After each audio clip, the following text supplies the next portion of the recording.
Do you find that in certain relationships, you are actually afraid to express what you feel, what you're thinking, if your opinion is different from the other person's, what your true thoughts are, because you're afraid that they might punish you, that they might give you the silent treatment, that they might walk away, that they might even get abusive, that they will have an angry outburst, that they might get even more controlling of you?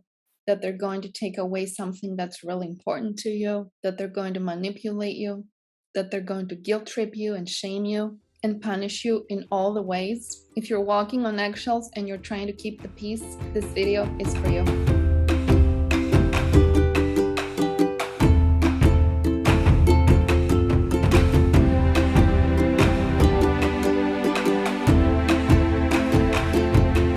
Hello everyone and welcome to my channel, the Whole Wellness Method YouTube channel. I'm so glad you're here. And if you're new to my channel, I'm Lida Sportel. I'm a licensed psychotherapist and a functional health coach. And in this video, I want to help you explore the ways that a narcissist might be punishing you.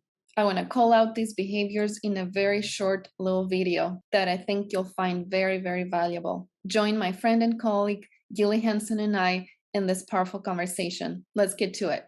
And before we get started, have you subscribed to my YouTube channel? Subscribe right now and also hit the bell button so that you can get notified every time I post a new video. And let me tell you, I've got a lot of videos coming up. Now let's get to our conversation. So then she says, if you don't do things their way or if you disagree with them, they become ice cold and punishing, withhold love, or give you the silent treatment, which can last days or weeks. I've experienced that many times. And you're almost afraid to disagree. You're afraid to give feedback. You're afraid to say your truth. You're afraid to express your emotions. You're afraid to be you because you know that if you are you, if you do show your strength, if you do show your emotions, if you do show how you truly feel, they're going to punish you. They're going to become ice cold, withhold love, give you the silent treatment, walk away, uh, take your money, whatever. Take the kids.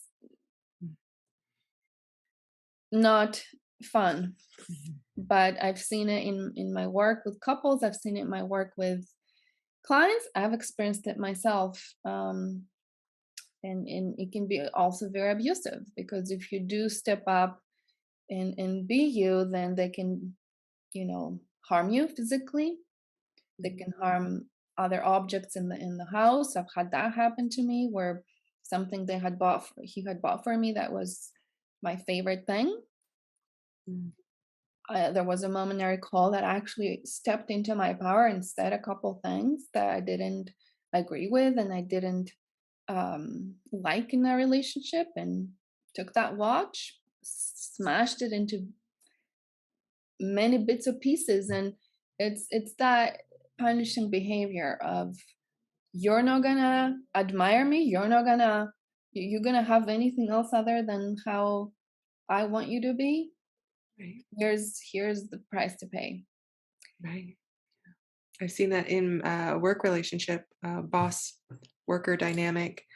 And it was like I'd see it play out with other people. So I'd be very careful how I interacted and how I showed up. I'd just be in agreement most of the time, even though it was like slowly eating me up inside. Um, because I would see the backlash. I'd see like the extra work, the extra chores, the extra punishment. She would call it. She's like, "Oh, well, then they'll just have their punishment then." And I was like, how wasn't that a red flag for me? I don't know. But I felt like they needed help and I felt like I could help. Right. And it's an interesting, it's a very interesting dynamic and an interesting momentary blindness to other people's ways of dancing and how do you want to dance with that person? Is it really worth the job? Are there other jobs out there that could possibly work for you better? It's not so easy at the moment because I think when you look back to the Gilli of whatever years ago that was happening, um, you weren't thinking that the problem is with the boss. Maybe you had frustrations with the boss, but you weren't really looking at it as a dance. You were looking at it as, what am I doing wrong?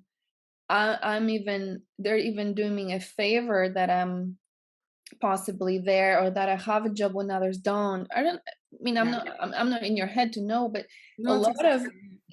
like, Yep. we already put ourselves so down Mhm. that the red flag is there. The red flags are there, but because we're so down, we're clouded. The brain isn't functioning. Yeah. We're seeing guilt. We're seeing shame. We're we're operating from a very foggy ego brain that's not allowing us to look clearly at the situation. And then a few years, you look back and you're like, oh my God, it was right there. Right. Hello. Exactly, exactly. Thanks for mentioning that. That's exactly it. That's exactly it. Which is to say, extra compassion for yourselves, i- for the foggy brain. Right. Exactly. You're not the only one. There are many people, many empaths who have Foggy had brain. this. Yeah, exactly. And that's okay. It's That's okay. okay. Yeah. Was this a good conversation, although it was really short, or what? If you want to explore more of these topics and you want to join us in having these conversations, come and join us inside the Whole Wellness membership community. I love to support fellow empaths on this journey to finding our power. And let me know in the comments, have you experienced this kind of punishment? Do you relate to any of these things? And also subscribe to my YouTube channel and hit the bell button so that you can get notified for my next videos. Thank you for being here with me, and I will see you next time, leaving you in whole wellness. Bye-bye.